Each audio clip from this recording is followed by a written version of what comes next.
Donc la Bible ne dit pas partiellement habillé, parce que dans Exode 32, il écrit que Aaron les a rendus nus pour leur honte. Un des arguments d'une personne, il m'a dit, mais le mot nu dans la Bible ne veut pas dire totalement nu. Parce que nous avons dans Ésaïe, on va mettre ça plus à droite quand vous me voyez, Ésaïe chapitre 20, verset 1, 1, 3, il écrit que Dieu demande au prophète Ésaïe, Ésaïe, je veux que tu enlèves ton slip, tes chaussettes, ton pantalon, ton t-shirt, tes bottes, tout. Et tu vas dans la rue, tu vas marcher dans la rue Ésaïe. Prophète Ésaïe, tu es le prophète de l'Israël, mais enlève ton slip, enlève ton pantalon, enlève tes chaussures, tes chaussettes, et va marcher dans la rue. Non, non, pas une journée. Pas une journée. 3 ans d'affilée. 3 ans tu vas marcher dans la rue dans Jérusalem. 3 ans, à poil. Dieu, tu me demandes de marcher tout nu, pas juste aujourd'hui, mais pendant 3 ans d'affilée. Es-tu le prophète de moi, Ésaïe, ou non? Oui. Donc tu marcheras pendant 3 ans à poil dans la rue. Et voilà, je vous montre ça. Ésaïe chapitre 20.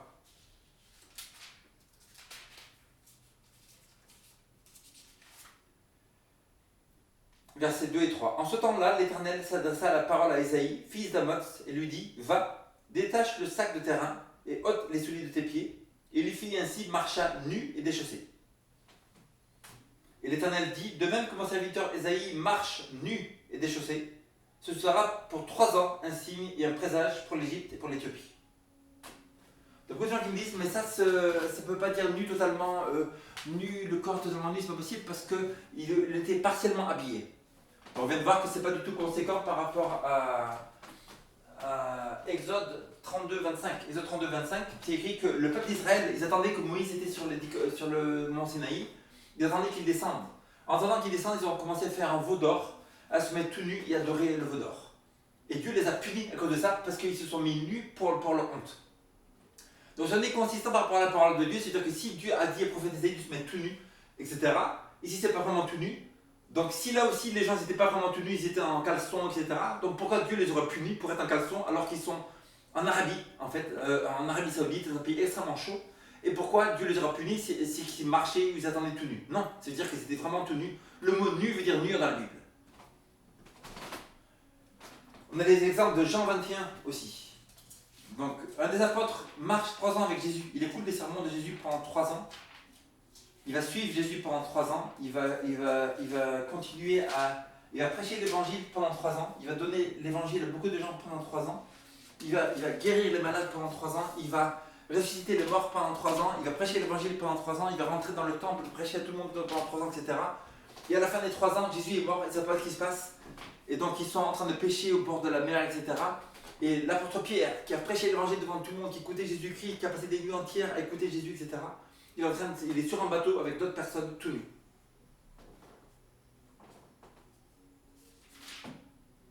Ça, dans Jean chapitre 21, il est écrit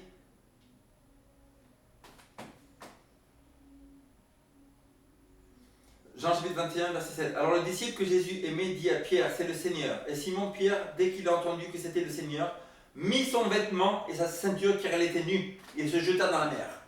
Car il était nu. C'est-à-dire que l'apôtre Pierre voit que c'est Jésus sur les rivages, il se rhabille, il est en train de pêcher tout nu. Si c'était mal d'être tout nu, pourquoi Jésus ne l'a pas dit, mais vraiment, rhabille-toi? Les autres qui étaient autour de lui, qui étaient des chrétiens aussi, il a dit, mais des habits, etc. Non, c'est que ce n'est pas un péché du tout. On a une société actuelle qui est extrêmement sévère par rapport au nu. Mais à cette époque-là, les choses étaient plus relaxées par rapport à ça. C'est pour que ce n'est pas un péché. Nous avons l'exemple de Bathsheba. Bathsheba dans Israël, il y avait des toits comme ici, au centre de la ville de Jérusalem. Et les femmes allaient sur un toit pour se baigner, prendre une douche, etc., devant tout le monde à poil. C'était la coutume des femmes à Jérusalem. Dans ce cas-là, elle était juste à côté du palace de David, que lui, il va la voir, il va coucher avec elle, etc. Mais la coutume des femmes à Israël, c'était de prendre des douches toutes nues sur les toits, alors que c'était le pays d'Israël. Dans ce cas-là aussi, pourquoi David ou les gens qui étaient autour de lui n'ont pas dit, mais cette femme-là, mais allez, rhabille-toi? Non, c'était normal, c'était la coutume des femmes de faire ça, n'est-ce pas? Donc maintenant, on vit dans un monde qui est extrêmement sévère par rapport au corps humain. Et donc l'argument, c'est ça. Un autre argument, c'est de dire, mais est-ce que le corps est mal? C'est que c'est mal le corps. Ok. Qui a créé le corps humain? Dieu a créé le corps humain, totalement. Des pieds à la tête, que ce soit toutes les parties intimes, le corps humain, Dieu a été créé par Dieu. C'est-à-dire que si le corps nu est mal, Ça veut dire que Dieu, qui a tout créé, sauf le péché, a créé le mal en créant le corps humain. N'est-ce pas? On sait très bien que Dieu n'a pas créé le péché. Dieu ne peut pas pécher, il y a écrit dans la Bible. Car il est impossible pour Dieu de mentir, de voler, de faire du mal. Il est impossible à Dieu de dire à quelqu'un d'aller voler, d'aller tuer, d'aller faire quelque chose de mal, n'est-ce pas? Mais on dit dans la Bible que Dieu va dire au prophète Isaïe, va marcher tout nu. Si c'était mal, comment Dieu, qui ne peut pas pécher, ni dire à personne d'aller pécher, va lui dire d'aller se mettre tout nu? Dans Jean chapitre 21, Bathsheba, qui est toute nue aussi, ça veut dire que donc c'est pas le mieux, mais c'est pas un péché non plus. C'est-à-dire qu'il faut changer le style d'écoute des chrétiens actuels qui croient que des choses qui sont pas mal sont mal. 2 Samuel 6,14.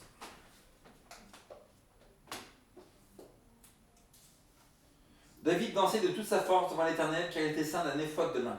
Un éphod de lin, c'est-à-dire que c'est un truc comme ça, c'est un paréo, genre vas-y, il y a tout qui sort.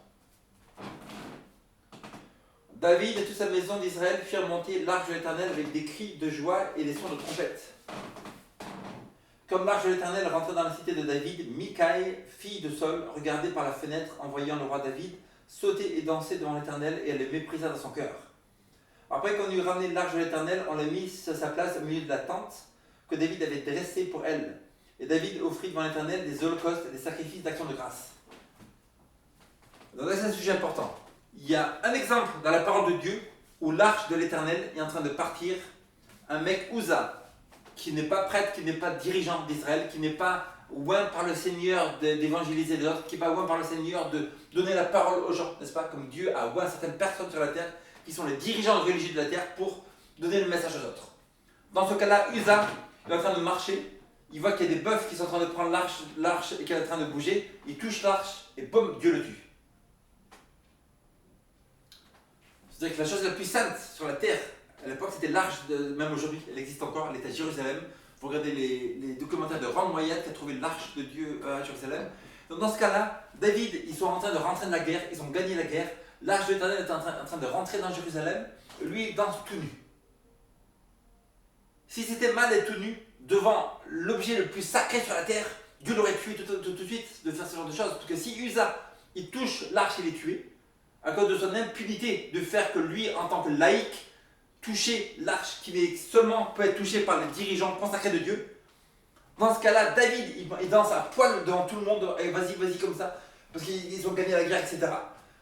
Et Dieu aurait pu le tuer. Pourquoi Dieu ne l'a pas tué dans ce cas-là, s'il est à côté de l'arche de Dieu, l'objet le plus saint sur la terre, et lui est en train de se mettre un peu à la côté?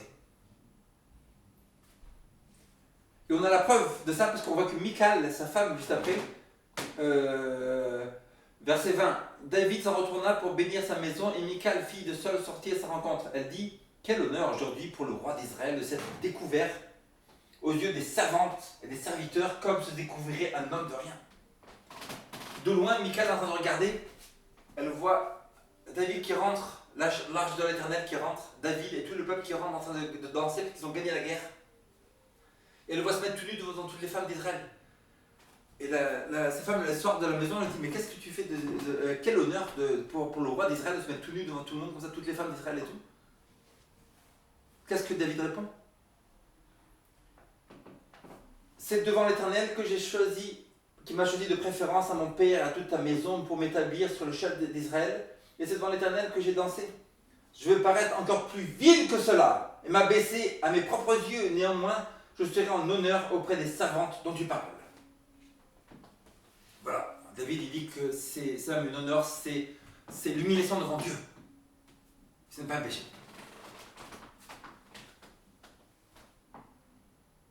« 1 Samuel 19, 23. 1 Samuel 19, 23. Nous avons le roi d'Israël qui s'appelle Saul, juste avant David. Saul est en train de marcher, nous avons ici dans le verset 23. Et Saul alla lui-même à Rama, arrivé de la grande citerne qui est à Sékou. Donc, Saul, il est à Sékou. Je suis là, il marche, il est à Sékou. Il arrive à Rama. On lui demanda, où sont Samuel et David? Il répondit, ils sont à Najos, près de Rama. Najos, près de Rama. Il se dirigea près de Najos, près de Rama. L'Esprit de Dieu fut sur lui aussi. Et Saul continua son chemin en prophétisant jusqu'à son arrivée à Najos, près de Rama. Il ôta ses vêtements, il prophétisa ainsi devant Samuel, et se jeta nu par terre tout ce jour-là, toute la nuit. C'est pourquoi l'on dit, Saul est-il aussi parmi les prophètes. Qu'est-ce qui se passe dans ce cas-là? C'est impressionnant. Saul, le roi d'Israël, marche. Le Saint-Esprit tombe sur lui. Il commence à prophétiser, dire des choses du futur, prophétiser, expliquer les prophéties. Et pendant qu'il explique les prophéties, etc., il commence à se mettre tout nu. Juste à côté de lui, il y a le prophète d'Israël de l'époque qui s'appelle comment? Samuel! Samuel qui était juste à côté de lui. Le prophète le voit se mettre tout nu. Samuel, le grand prophète d'Israël, il regarde Saul se mettre tout nu, il dit rien du tout. N'est-ce pas? Alors que pourquoi si c'était mal, pourquoi le prophète n'a pas dit mais vraiment, rabis-toi, qu'est-ce que tu fais? Non, le Saint-Esprit vient sur lui, il se met à poil, n'est-ce pas? Il y a écrit dans... Et après, il ôta ses vêtements, il prophétisa aussi devant Samuel. Il se jeta nu par terre tout ce jour-là et toute la nuit. C'est pourquoi l'on dit, Saul est-il aussi parmi les prophètes? Non seulement Saul était à côté de Samuel, le prophète d'Israël, mais il y avait tous les jeunes de l'école des prophètes qui étaient là. Et qu'est-ce qu'ils disent tous les jeunes de l'école des prophètes? Ils disent, Saul est-il aussi maintenant parmi nous les prophètes? C'est-à-dire que toute l'école des prophètes, ils le voient tout nu, toute la journée, toute la nuit, ils disent rien. Parce qu'on est devenu dans un monde légaliste maintenant, alors qu'à l'époque, c'était pas un péché, c'est pas le mieux. Mais c'est pas le sujet important vraiment. L'important, c'est ce qu'on va voir maintenant. L'important, c'est la nudité spirituelle qu'ont les gens maintenant aujourd'hui. Se croyant purs, etc., mais ayant un cœur totalement pourri, qui n'ont aucune les propres justice. Moi, j'essaye de me gagner le paradis, alors qu'on ne peut pas gagner le paradis. Dieu a tout gagné. Ils ont lu ici des citations d'Ellen G. White. Ellen G. White, dans Témoignage pour l'Église, Testimony to the Church, page 80. Le temps n'est pas très distant que le test viendra sur toutes les âmes. Dans ce moment-là, l'or sera séparé de ce qui est du toc dans l'Église. La vraie justice sera distinguée clairement de l'apparence du toc. Entre les chrétiens qui ont un costard cravate, etc., qui viennent de l'église, mais à l'intérieur ils sont toc, maintenant on ne le voit pas. Mais les Joël te dit que le temps vient où on va vraiment distinguer dans l'église ceux qui sont toc et ceux qui sont or, qui sont l'or de Jésus-Christ, la justice de Jésus. Beaucoup d'étoiles que nous avons admirées pour leur brillance partiront dans les ténèbres. De la poussière comme un nuage sera amené loin par le vent, même dans des endroits où on croyait ne voir que du blé pur. Ça veut dire quoi? Ça veut dire que vous avez un champ de blé pur. Et vous dites, oh le blé il est magnifique, il est grand, fort, magnifique, ça va faire du pain incroyable. Et le vent arrive, une grande partie du blé s'en va comme si c'était de la poussière. Ça veut dire que ce blé qui apparaissait bon n'était seulement de la poussière et rien du tout. C'est ce qui se passe dans la majorité de la chrétienté aujourd'hui. Tous ceux qui assument les ornements du sanctuaire, mais qui ne sont pas habillés par la justice de Jésus, apparaîtront dans la honte de leur nudité. Voilà la nudité qui est mauvaise. La nudité qui est mauvaise, c'est la honte de la nudité, c'est-à-dire apparaître bon. Pas seulement les chrétiens, de tous les athées ici dans la rue, ici à Paris, beaucoup de gens qui se croient vraiment bien, etc. Dans les magasins et tout, alors qu'ils sont totalement corrompus à l'intérieur. Si quelqu'un est menteur, si quelqu'un est voleur, si quelqu'un est fier, si quelqu'un est arrogant, si quelqu'un est incrédule, si quelqu'un est trompeur, si quelqu'un ne pense qu'à lui, si quelqu'un est égoïste c'est important, égoïste, personne n'est au paradis en étant égoïste, ce n'est pas possible. Les gens croient que par le succès actuel, c'est un don, c'est une vertu d'être égoïste. Dieu va révéler clairement bientôt que ça c'est un défaut impressionnant d'être égoïste, impressionnant. Une telle personne ne peut jamais rentrer au paradis. Qu'est-ce que disent musulmans, chrétiens ou que ce soit? Jamais elle ne doit rentrer au paradis. Là, ça nous dit quoi? Que tous ceux qui assument les ornements du sanctuaire, c'est qui? C'est les dirigeants de l'église. Et de qui elle parle? De l'église adventiste du 7e jour. Que Dieu a donné cette église la plus grande lot de vérité sur la terre. La Bible nous dit qu'en 1844, toutes les autres églises sont devenues Babylone. Luthériens, méthodistes, catholiques, pentecôtistes, témoins de Jéhovah, etc. Tous sont devenus Babylone. Mais les témoins de Jéhovah n'existaient pas. Mais on sait très bien qu'ils sont dehors. Donc Apocalypse 12, 17. En fait, toutes les prophéties d'Apocalypse nous parlent de cette église, de la fin des temps qui arriverait, pour donner le message à toute la terre entière. Apocalypse 14 nous fait la différence entre la Babylone, la fausse. La Babylone, c'est Apocalypse 17-18. La vraie, c'est l'Apocalypse 12. Donc, il a écrit que tous les dirigeants même de l'église adventiste, qui se prennent les ornements de sanctuaire comme les prêtres, comme les pasteurs, etc., mais qui ne sont pas habillés par la justice de Jésus-Christ, qui ont de la fierté, de l'arrogance, etc., donc ils seront vus dans la honte de leur nudité. Donc on voit très bien que la Bible ne dit pas que la nudité c'est un péché, mais c'est une honte. Ça veut dire que c'est comme la fornication, le sexe de mariage n'est pas un péché, mais c'est une impureté. Lévitique 15-18 nous dit que quand un homme couchera avec une femme, ils se laveront et sera impur jusqu'au soir. On sait que tout péché, dans Hébreux 9-22, nous dit que sans effusion de sang, il n'y a pas de rémission de péché. Donc tout péché dans l'Ancien Testament, vol, mensonge, égoïsme, etc., les gens étaient tués. Ou alors ils amenaient un animal au sanctuaire pour faire expiation. On voit bien que dans chaque exemple de la section du mariage dans l'Ancien Testament, il n'y a pas d'effusion de sang, donc ça ne peut pas être un péché. Mais là c'est pareil, c'est-à-dire que la nudité ce n'est pas un péché, mais c'est la honte. La honte. Et pas, ça ne va pas jusqu'à devenir un péché. N'est-ce pas? Parce que bien, on a bien vu que Jésus dit, car vous êtes venus vers moi, car j'étais nu et vous m'avez habillé. J'avais froid, vous m'avez, etc. J'étais en prison, vous êtes venu me voir. Donc je suis en train de dire que j'étais nu, vous m'avez habillé.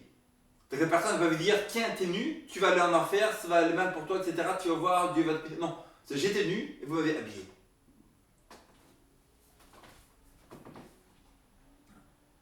L'estime de soi, la suffisance propre sont prévalentes et les mots du témoin juste, Jésus-Christ, s'applique à beaucoup de membres de l'école de sabbat.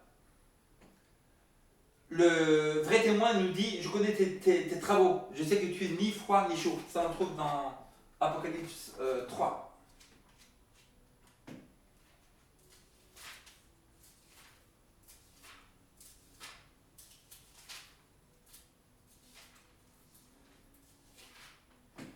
Lettre à Laodicée.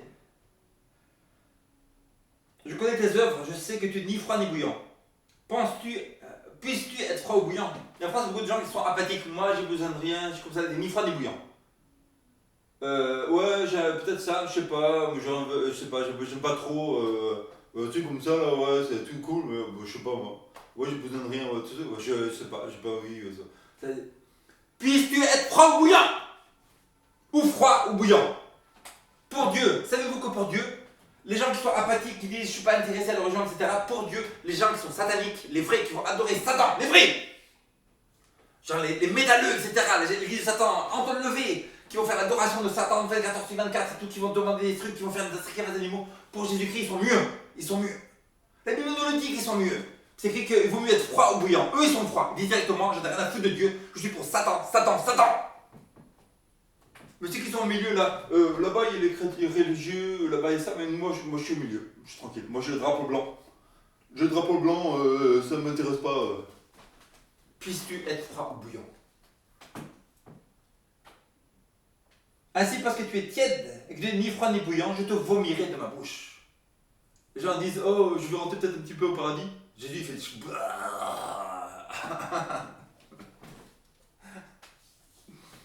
Quand Jésus va revenir, il y a des millions de gens qui veulent dire Jésus, j'étais pas trop intéressé, t'es comme ça, tu sais, moi, tout le monde était athée de ma famille, et tout ça.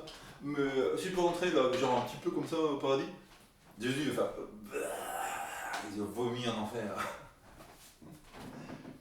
Parce que tu dis, je suis riche, je me suis enrichi, je n'ai besoin de rien. Et de qui ça parle? Ça parle des 7 églises d'Apocalypse 3. Qui sont ces 7 églises? C'est les 7 périodes de l'église depuis Jésus-Christ jusqu'à la fin. La première, c'est Éphèse. Éphèse, c'est l'église des apôtres. Après, il y en a 7 églises. L'église juste avant Philadelphie, c'est l'église de 1844 qui était pure. Il n'y a aucune remontrance à cette église. Mais après 1944, depuis maintenant, on vit dans la 7e église, la dernière église. C'est l'église adventiste du 7e jour. Il faut regarder les prophéties, c'est très facile, c'est clair et net. Clair et net. Il est écrit que cette église-là, Dieu a donné des vérités incroyables. Ça veut dire que toute l'accumulation de toutes les vérités depuis Adam et Ève jusqu'à maintenant, c'est rencontré dans cette église. C'est impressionnant. C'est-à-dire qu'on peut rester dans cette église 10 ans, 20 ans, 30 ans et toujours il y a beaucoup de choses à apprendre tellement. C'est impressionnant. La plus belle vérité jamais donnée aux êtres humains. Et non, moi, Dieu est en colère contre cette église. Parce qu'une partie de l'église, oui, elle continue à étudier, à être intéressée. Et beaucoup dans l'église, ils disent je suis riche. Je suis riche pourquoi? Parce que quand on vient dans cette église adventiste, il y a 27 doctrines fondamentales qui sont dans la Bible et qui nous sortent de Babylone déjà. On sort de Babylone. Parce que si on croit que le sabbat est la vérité, pas le dimanche, on croit dans la Bible. Si on croit que l'enfer éternel, il n'y a pas d'enfer éternel, mais il y a écrit que les gens dans Apocalypse 20, ils vont être tués, détruits, etc. C'est biblique. Donc on a déjà ces 27 doctrines fondamentales qui est la base. Et après la base, il faut continuer à apprendre, et des vérités incroyables, prophétiques. Mais la majorité de l'église maintenant, adventiste dans la plupart, surtout en Europe, ils vont dire je suis riche, je suis enrichi, j'ai besoin de rien. Et parce que tu ne sais pas que tu es malheureux, misérable, pauvre, aveugle et nu. Je suis riche. Oui, nous, l'église adventiste, nous avons même maintenant Ben Carson. Ben Carson, c'est qui est aux élections américaines. Et oui, c'est le plus grand chirurgien neurosurgeon de la Terre. C'est le plus grand, le plus avancé, le plus talentueux, n'est-ce pas? En ce qui concerne la santé, oui, nous avons les plus grands hôpitaux de la Terre. Les plus avancés, nous avons Loma Linda. Il y a même une machine accélérateur de protons pour guérir le cancer. Nous avons le Florida Hospital. En fait, c'est une division de 10 hôpitaux. Ils traitent 1 million de gens par an. Oui, deuxième plus grand hôpital du monde. Oui. Nous avons Harvey Kellogg. Oui, les cornflakes Kellogg. Qui est un adventiste du 7e jour. Le tandem, oui, c'est lui qui l'a inventé. Le bain à vapeur, c'est lui qui a inventé une centaine d'inventions. Le plus grand docteur du 10e siècle. L'intendant du Battle Creek Sanitarium, qui était le plus grand hôpital du monde du 19e siècle. Les rois de la terre, les présidents allaient le voir lui pour être guéris. Parce qu'il donnait des traitements naturels comme Dieu l'a demandé par la sagesse. Et beaucoup de gens étaient guéris. L'église adventiste, ah oui, l'éducation, oui, c'est le plus grand système d'éducation du monde. Le plus avancé, n'est-ce pas? Il y a même des écoles aux États-Unis qui vont utiliser le livre d'Ellen G. White, Éducation. Le livre d'Ellen G. White, Éducation. Ils vont le donner aux étudiants pour lire. Et les notes commencent à monter. Et ça devient des écoles beaucoup plus supérieures aux autres. Je suis enrichi, j'ai besoin de rien, enrichi. Oui, nous les églises adventistes, oui, il y a des sondages qui disent qu'on vit 10 ans de plus, 7 à 10 ans de plus que les autres parce qu'à cause de notre sagesse, de la nourriture, de la nutrition et de la santé. 10 ans de plus. L'église adventiste, c'est toujours oui, nous sommes quoi? Nous sommes en moyenne beaucoup plus éduqués que la moyenne des gens sur la terre. Vous regardez tous les sondages comme quoi, beaucoup plus d'éducation, les écoles sont les meilleures, c'est la meilleure éducation, oui. Donc je suis, nous sommes quoi? Nous sommes enrichis. Je suis riche. Je suis enrichi, je n'ai besoin de rien. Et Jésus dit parce que tu ne sais pas que tu es malheureux, misérable, pauvre, aveugle et nu, parce qu'ils ne vont pas continuer dans la vérité. Dieu a béni cette église comme une grande bénédiction. Mais si vraiment ces gens-là, au lieu de rester à leur maison, à rien faire du tout, il faut évangéliser les gens, il faut qu'ils sachent la vérité. Vous êtes dans des pays comme le Pérou, Argentine, etc., Brésil. Au Brésil, il y a des cathédrales énormes, plus grandes que l'église catholique et tout, adventiste. Cette vérité, les gens qui vont la voir, ils vont l'accepter, ils vont la suivre. Mais les gens sont tellement pauvres et nus que Dieu va les vomir de la tête, de sa bouche. Je te conseille d'acheter de moi de l'or éprouvé par le feu. L'or éprouvé par le feu, c'est des bonnes œuvres, faire des bonnes œuvres. Aider les gens qui ont des problèmes. Les malades, les malheureux, les pauvres, et les gens qui sont malheureux spirituellement, qui sont dans Babylone. Que ce soit catholiques, protestants, musulmans, hindous, etc. Aider, qu'ils arrivent à la vérité. Éprouvé par le feu, que tu deviennes riche, et tes vêtements riches de quoi? Riches de bonnes œuvres. Et des vêtements blancs afin que tu sois vêtu et que la honte de ta nudité ne paraisse pas. Encore une fois, on voit quoi? La honte de la nudité. Nudité de quoi? C'est-à-dire que beaucoup d'églises adventistes en 1988, deux adolescents, A.T. Jones Wagner, deux des plus grands prêcheurs, qui est depuis 200 ans, sont venus dans la grande conférence de 1888. Ils ont prêché sur la loi dans le livre des Galates. Ils ont enseigné la justice par la foi. La justice par la foi, ça nous dit que c'est le message d'Apocalypse 18, verset 4, qui nous dit qu'un ange puissant arrive du ciel. On peut le lire maintenant. Apocalypse 18, 4. Ce message de A.T. Jones, c'est Apocalypse 18. Qui dit et après cela, je vis descendre du ciel un autre ange qui avait une grande autorité et la terre fut éclairée de sa gloire. C'est le message de la justice par la foi. Comme quoi nous sommes sauvés par la grâce de Jésus-Christ seulement. Et que tout ce qu'on fait, garder le sabbat, ne pas manger de porc, ne pas faire ci, ne pas faire ça, c'est pour l'amour de Jésus-Christ seulement. Mais la justice vient de Jésus-Christ pour faire les bonnes œuvres à travers lui, par Jésus, non par nous. La majorité de l'Église a refusé ce message Et donc voilà, donc c'est pour ça que Jésus-Christ nous dit que pauvre, aveugle et nu. Et que tu prends des vêtements pour te vêtir parce que tu te crois habillé par tes propres œuvres, essayant de gagner le paradis tout seul, essayant de gagner par tes œuvres, essayant de gagner par... Moi j'ai prié plus, je vais plus faire ça pour gagner le paradis, alors qu'en fait, le paradis est déjà gagné par la foi de Jésus-Christ, en Jésus-Christ, qui te donne ta justice, la justice pour faire le bien et pour rejeter le mal. Car la première chose qu'il faut reconnaître, c'est qu'en nous, il n'y a rien de bon, et que seulement Jésus.